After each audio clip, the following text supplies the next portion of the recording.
Octane was the first new legend to enter Apex after its release in February 2019 and immediately spawned this weird obsession about how this weird, strange Spaniard looked under the mask, on top of all the aggressive plays and rotations. I played 100 hours on Octane to learn more of his kit in depth, and here's what I learned. His passive allows Octane to replenish 1 health per second after avoiding damage for 6 seconds, and just makes him overall more fun to play than his counterparts in really any other mode. This saves you a little bit of inventory space that you can instead fill with anything else, though I would recommend shield healing items such as cells or batteries, and you probably don't want any health heals until you have a level 2 backpack or above. And while this rings true for all legends, it makes even more sense with Octane. You should heal your armor first before healing your health. The passive heal might end up being enough to save you from using a syringe or medkit by the time that you're finished. With this in mind, it's worth running a gold shield on Octane over a red shield because this allows you to carry less heals, namely only syringes, and let your passive heal up the remaining health. Similarly, you usually want to pass up on a golden helmet since you can't use your tactical any faster with the gold helmet, and your ultimate already has a short cooldown to begin with. Yeah, it's good to manage your economy and a battle royale and everything, but not having to micromanage your health with syringes and medkits just allows you to have more fun in limited modes such as Flashpoint, Control, or even Shadowfall. That's right, Octane's passive with the slow heal works even in his shadow form in Shadowfall, making him even more viable during the fight or fright events. But you have to be careful because it's easy to get hooked on not needing to mine another resource, so to balance things out, Respawn added the ability to inject yourself with a strange substance, your tactical. Octane's tactical stim speeds you up by increasing your walk speed by 30% and sprint speed by 40% for 6 seconds at the cost of some of your health, much like in real life. The tactical is a great tool to push into fights, leaving fights, keeping up with your more skilled teammates, or simply stealing all of their loot. His tactical is also a great tool to start off movement abilities, since it instantly puts you near full speed, allowing you to look for movement such as wall bounces from being near stationary, instead of having to build any momentum before attempting a bounce. The stim does change your FOV and makes using the iron sights of certain guns like the P2020 or the Wingman straight up impossible. There's not really any way to fix it, but you want to turn the FOV ability scaling to minimal in the settings to make it look a little bit better. The idea is to balance your infinite health pool with the stim, taking off 20 health per use. And don't worry, it doesn't kill you if you use it when low, you are instead set to 1 health point. But it didn't take long for me to learn that you probably should think twice before using it in the ring. On the other hand, you can use the stim right before finishing a heal, such as a syringe, medkit, or phoenix kit to get the speed boost without losing health. Again, be careful before doing this in the storm. There's always going to be this tiny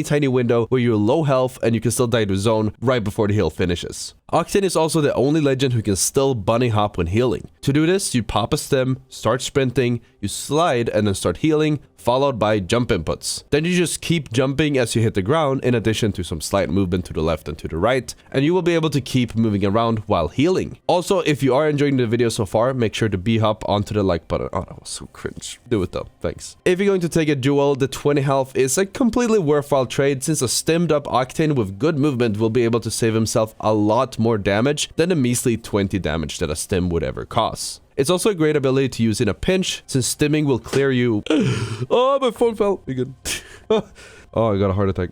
It's also a great ability to use in a pinch, since stimming will clear you of almost all speed reductions such as Bangalore's ultimate and Arcstar or Watson's fence, and prevent you from being an easy target to the whole team who might now be looking your way. Keep in mind that you can't use your melee during the stim's animation. Your input just kinda goes into the void and makes you look like an idiot. Speaking of animations, there's a few rare stim animations, but I honestly don't think they are that rare, since I get comments pointing out, oh, I got that super one rare stim animation almost every time I upload a video of myself playing Octane. Octane seems to be one of those legends that are underestimated by the enemies, especially with a default skin. Body movement and decisions from default skin Octanes leads to them usually being dismissed as bots, which you can use to your own advantage and catch your enemies off guard. This is the perfect excuse you need not to spend any money on expensive skins, not that there are any worth buying after Jade Tiger, which you could only get in Season 1. Yeah, I'm flexing my Jade Tiger, what are you gonna do about it? Onto his ultimate, the Jumppad is what turns Octane from decent to great. It has almost infinite uses condenses and can send you in almost any direction that you want. By running over it, you can go forward and upwards. If you crouch when crossing the jump pad, you will go lower, but farther and faster. And you can even do a double jump at any time to get even more out of your jump pad. This double jump can be combined with tap strafe, but that's a PC only movement, and I'm not gonna mention PC movement anymore, so my console viewers don't click out. Despite what the UI says, you cannot use a double jump when healing. But you can actually go in even more directions with the jump pad. If you stand right in front of it and punch, the punch animation moves you forward onto the jump pad and will send you straight up into the air. You can take this to the next level and do a movement input during the punch animation to send you any direction that you want, including straight backwards. This can be done either when crouching or standing up for different results. Thanks to its short cooldown, the jump pad is a great tool to rotate in the early to mid game, but it's also useful to take high ground on enemy teams, running away from enemies, or just straight into them. Keep in mind that you are exposed and moving in a very predictable pattern when taking a jump pad, so try to only use the jump pad when there's some cover in between you and the enemies to avoid you from getting beamed midair. If you use the jump pad with limited headroom, the leftover vertical momentum will make you float on the ceiling, dropping down around the same time you normally would if there wasn't a roof in the way. This used to allow you to wall run on certain surfaces, but I'm sad to be the one to tell you that this has since been fixed. The explosive playstyle unlocked by the jump pad means that Octane is a super good legend to combine with legends such as Revenant, since you can take the totem, jump pad in while looking for damage or picks, and then take the jump pad again if you're sent back, with the added bonus of Octane passively regenerating his own health even when he's in the shadow form. Playing Revenant at Octane does mean selling your soul though, so I don't recommend trying this combination if you want to keep your own self-respect. I found that the jump pad also has some other niche uses.